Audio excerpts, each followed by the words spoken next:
Olá, boa noite. Sejam todos bem-vindos para a nossa segunda aula, disciplina de gestão de serviço, em pleno sábado, véspera de feriado, né? E eu quero lembrá-los que é muito importante vocês participarem das atividades, que elas são todas avaliativas, os fóruns, tudo bem? Queria agradecer a participação, né?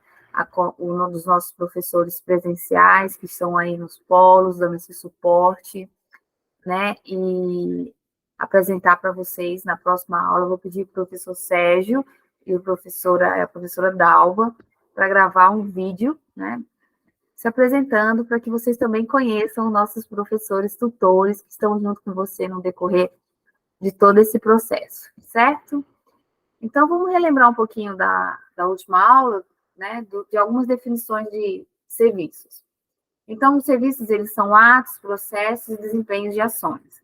O setor de serviço, ele abrange todas as atividades econômicas cujo produto não é um bem físico ou fabricado. Em geral, ele é consumido no momento em que é produzido e fornece um valor agregado em formas que representam essencialmente interesses intangíveis do seu comprador, como conveniência, diversão, oportunidade, conforto, saúde, entre outros.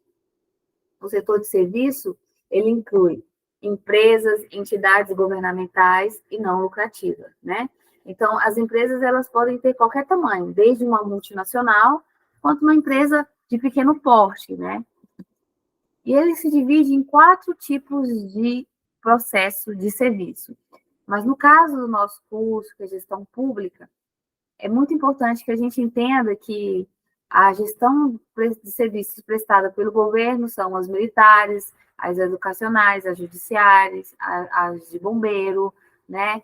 A de saúde, entre outras. Aí tem os serviços financeiros, que é o financiamento, leasing, seguros, né? Tem os de infraestrutura. Então, todos esses são tipos de serviço. E houve uma evolução econômica e do setor de serviço, né? Que ocorreu no último século, ocorreu essa importante evolução em nossa sociedade, que deixou de ser predominantemente baseada na manufatura para ser baseada em serviços. E o setor de serviços, os exemplos que eu posso dar para vocês, nos Estados Unidos, que teve no início do século XX, ele empregava 30% dos trabalhadores. E, em 1950, já empregava 50% da força-trabalho. E, atualmente, acontece que emprega os Estados Unidos 80% da força-trabalho de lá. Então, a evolução econômica, segundo Colin Clark, à medida que as nações se industrializam, a transferência dos empregos de um setor de uma economia para o outro se torna inevitável. E conforme a produtividade aumenta, em um setor, a força de trabalho se desloca para outro, né? Então, a gente tem aqui que a atividade econômica, ela pode ser classificada em 5 estágios, que são o quinário, que é o aumento do potencial humano, que está específico na saúde, na educação, na pesquisa, na arte, na recreação. O quaternário, que é o negócio e comércio, que está dentro do transporte, comunicação, varejo, finanças e governo. O terciário, que são os serviços domésticos, que está dentro dos restaurantes, hotéis, lavanderia, manutenção. O secundário, que são as produções de bens, a manufatura. O primário, que é a agricultura, certo? E esses estágios de desenvolvimento econômico, eles podem se classificar em 3 níveis, que são a sociedade pré-industrial, a sociedade industrial e a sociedade pós-industrial. A sociedade pré-industrial, ela se constitui o quê? Numa sociedade agrária, que é estruturada em torno da vida agrícola e de subsistência, né? Então, ela tem algumas características. A vida é caracterizada como uma disputa contra a natureza. O trabalho, ele é braçal. A força de trabalho, ela está comprometida com a agricultura, a mineração, a pesca, né? O ritmo da vida é comandado pela natureza. E o ritmo do trabalho, ele varia de acordo com as estações do ano, né? Então, a vida social limita-se também mais à família, porque são essas pessoas que estão aonde? No campo. A sociedade industrial. A atividade predominante em uma sociedade industrial é a produção de mercadorias. O foco de atenção está em fazer mais com menos. A divisão do trabalho é a lei operacional que cria tarefas de rotina e a noção de um trabalho semi-especializado aqui, né?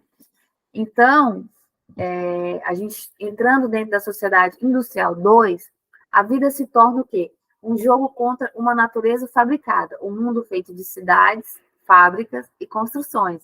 E o ritmo da vida, que ele é comandado pelo quê? O ritmo das máquinas, dominado por horário de trabalho, relógio de ponto, o padrão de vida passa a ser medido pela qualidade de bens materiais, né?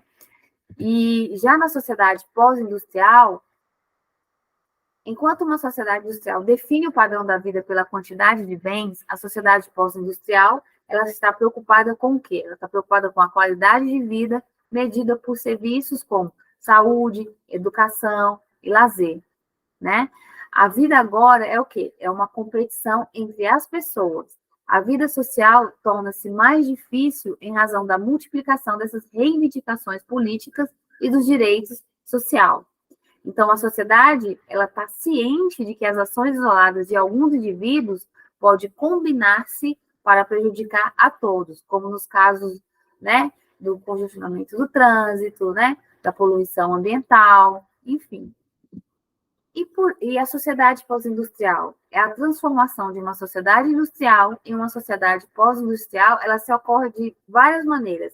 E aqui há alguns exemplos, como o desenvolvimento natural dos serviços, como o transporte, os serviços públicos, como a automação, que é introduzida por processos produtivos, o crescimento populacional e o consumo em massa de mercadorias, que faz o quê? Elas aumentam o comércio, né?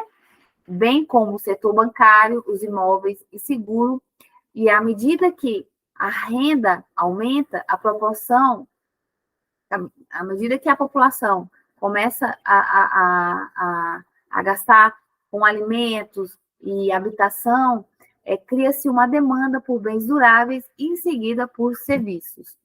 E já na sociedade pós-industrial, à medida que a renda de uma família aumenta, nossa, vai repetir esse slide. Isso.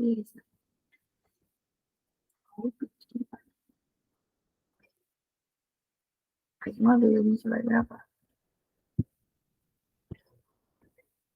Coloca.